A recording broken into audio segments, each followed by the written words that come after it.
lendemain de test et du coup je dois faire 3 fois chaque élément que j'ai dans mon complet donc à la poutre et je dois finir par un complet entier sans carpette. Ouais, sans carpette, je précise parce que ça fait un effet supplémentaire sur mon stress. Autant les sauts gymniques sans carpette, je m'en fous, autant les accros sans carpette, eh ben je fais la flippette, si on peut faire un petit rime. Donc là, j'ai commencé par les sauts gymniques parce que l'avantage de commencer par les sauts gymniques, c'est que ça m'échauffe et c'est ce qui me fait le moins peur. Voilà. J'essaye de corriger aussi cette petite jambe arrière qui a tendance à être un petit peu trop basse. Et je m'ai mis en place d'ailleurs une routine un peu étirement avant de commencer pour ma cheville, pour mon psoas qui est très raide et pour justement corriger cette jambe arrière qui est très basse. Et voilà, on va voir s'il y a une évolution sur ça. Mais pour le moment, ça se travaille. Ensuite, j'ai fait mes acrobaties. Donc là, comme vous pouvez le voir, vu que je devais faire 3 fois, il n'y avait pas marqué sans carpette. Donc j'ai mis la petite carpette, ça me permet de aussi alléger ma cheville qui est fragile. Et je vous rappelle que là, si je m'entraîne à ce moment-là, c'est uniquement parce que j'ai un antidouleur qui me permet de faire. Parce que sans antidouleur, je suis incapable de m'entraîner pour le moment. Et je fais ça uniquement parce que j'ai compétition ce week-end. À partir de lundi, j'arrête les antidouleurs et j'écoute mon corps. Donc voilà, à ne pas reproduire. Donc, je commence toujours par costal, parce que c'est celui qui me fait le moins peur. Et je finis par celui qui me fait le plus peur, donc le salto arrière. Et au milieu, il y a le petit salto japonais qui est au milieu, voilà. Le salto japonais, ça dépend un peu des jours. Après, en fin de saison, en général, il me fait plus peur, lui. C'est mon pote, mais en début de saison, c'est pas trop mon pote. Le salto arrière, lui, non, il ne fait pas partie de ma famille, ni de mon cercle d'amis. Bref, c'était un peu une métaphore, mais voilà. Là, je constate que sur ma sortie, je dévie un peu. Il faut que je me réaxe, mais ça se corrige rapidement. Échauffement sur l'entrée, et ensuite, ça sera parti pour faire un complet. Ah oui, là, je faisais des réglages par rapport à l'entrée. Allez hop, présentation faite, et on fait un complet en entier. J'ai pas fait de cut sur la choré, j'ai pas fait de cut sur rien du tout. Parce que comme c'est un complet et qu'il y en avait qu'un, je me suis dit allez, on le met en entier, hein, soyons fous. Vous avez du temps à perdre si vous êtes encore là sur la vidéo, donc vas-y. Donc on commence par le salto arrière qui est pilé. Et là j'étais là en mode ok, mon mouvement il a intérêt d'être parfait parce qu'avec un salto comme ça, je veux faire un mouvement parfait.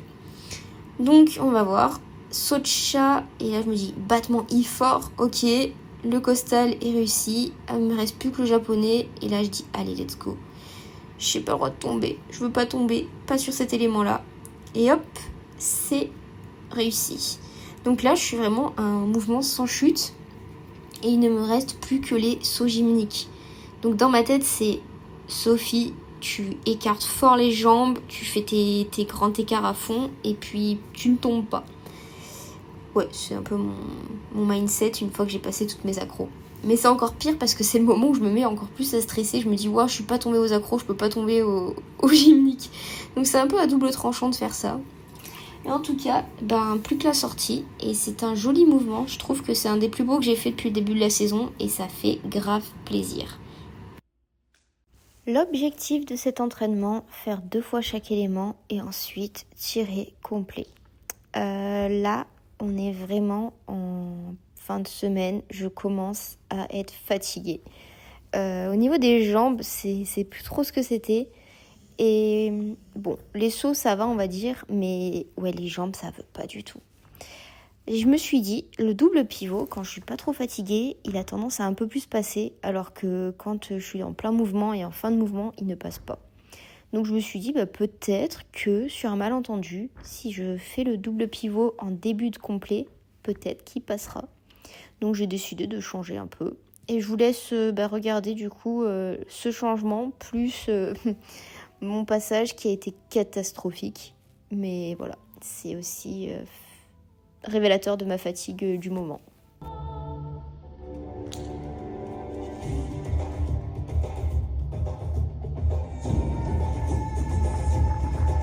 J'ai rien dit, j'ai oublié de commenter les accros avant de passer en mouvement. Donc au niveau des accros, j'ai fait 2 fois chaque accro. Hein. Donc tendu, et rondade vrille et demi. Bon, en vrai, rondade tendue, il n'y a pas besoin d'en faire 2 fois. Hein. De toute façon, ça sera un double arrière. Donc pour le moment, tant qu'il n'est pas présent dans le mouvement, on fait comme ça. Chaque impact, j'ai tellement mal à la cheville de me voir impacter. Bref, allez, cette fois-ci, je vous laisse avec mon mouvement. Pardon, mon chaotique mouvement.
Bon, l'avantage du saut, c'est que c'est des vidéos plutôt rapides. Le saut, j'ai assez de problèmes. D'ailleurs, s'il y a des personnes qui passent ici et qui font des lunes salto, n'hésitez pas à me dire à combien vous mettez votre tremplin.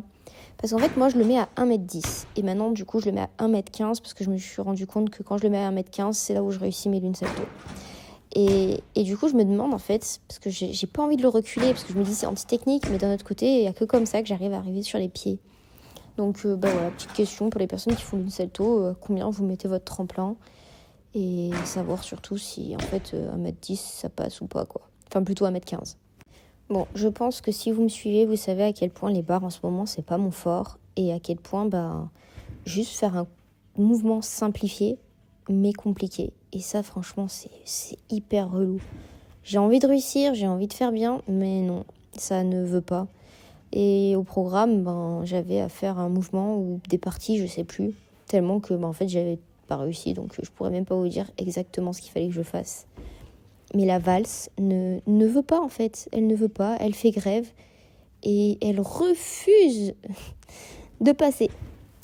Autant il y a des jours où je me dis ça passe, autant il y a des jours, je me dis ça passe, mais ça passe pas.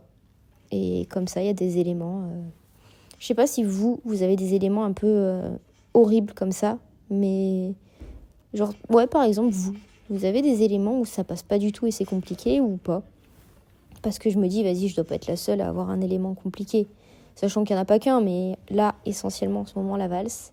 Du coup, après, je l'ai corrigé en barateur. J'ai mis au ralenti pour le fun. Je voulais voir ce que ça donnait une vidéo au ralenti sur l'iPhone. Je sais que ça détruit un peu la qualité, mais je trouve ça marrant à regarder. Après, c'est un petit peu long, mais c'est le principe du ralenti, quoi.